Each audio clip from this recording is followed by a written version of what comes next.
Mau naik gunung nih, yang buat pemula aja dulu, katanya Gunung Prau cocok banget buat pemula. Nah, stop dulu teman-teman. Mari kita bahas kata pemula ini, karena ternyata kata sepele ini udah jadi dalang dari banyak tragedi di gunung, teman-teman.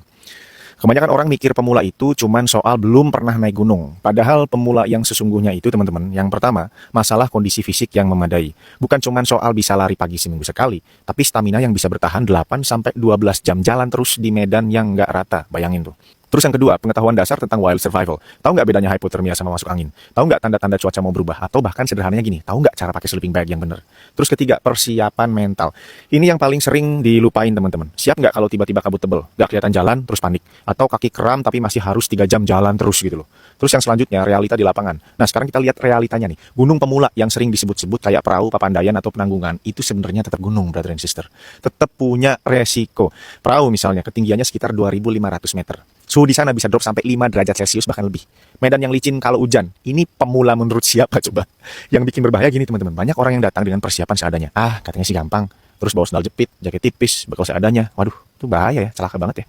Nah, jadi teman-teman, mari kita definisikan ulang kata pemula ini dengan lebih bertanggung jawab. Pemula level 1, ini orang yang belum pernah naik gunung sama sekali. Untuk level ini, mulai dari hiking di taman kota atau bukit-bukit rendah di sekitar kota dulu deh. Jangan langsung ke gunung beneran. Terus yang selanjutnya, pemula kedua, udah pernah hiking beberapa kali, kondisi fisik cukup baik, tapi belum pernah nginep di gunung. Baru boleh coba day hike ke gunung-gunung dengan akses yang mudah sama jalurnya itu udah bener-bener kelihatan jelas banget. Nah, pemula level 3, udah pernah day hike, punya gear dasar, paham dasar-dasar safety, baru boleh coba overnight atau camping di gunung. Nah, yang biasa disebut gunung pemula itu sebenarnya cocok buat pemula level 2 ke atas, bukan level 1, teman-teman. Terus, jadi kalau kalian benar-benar pemula dan mau mendaki gunung, ini yang harus kalian lakukan pertama kali, teman-teman. Yang pertama, minimal build stamina dulu, 2-3 bulan jogging dulu, naik turun tangga, hiking di sekitaran kota, dan lain-lain ya. Terus yang kedua, belajar teori dulu, dari YouTube, artikel, TikTok, atau komunitas pendaki, pelajari soal cuaca, navigasi, first aid kit dasar, dan pokoknya segala sesuatu yang berhubungan dengan pendakian. Terus yang ketiga, invest di gear yang benar, sepatu hiking yang proper, jaket yang sesuai, tas yang ergonomis. Ini bukan soal gaya-gayaan, tapi safety teman-teman. Terus yang keempat, jangan sendirian. Untuk pendakian pertama, ikut sama orang yang udah berpengalaman atau nyewa guide yang bersertifikat. Look teman-teman, saya nggak bermaksud buat nakut-nakutin atau ngelarang kalian buat naik gunung. Gunung itu memang bener-bener indah loh, asli.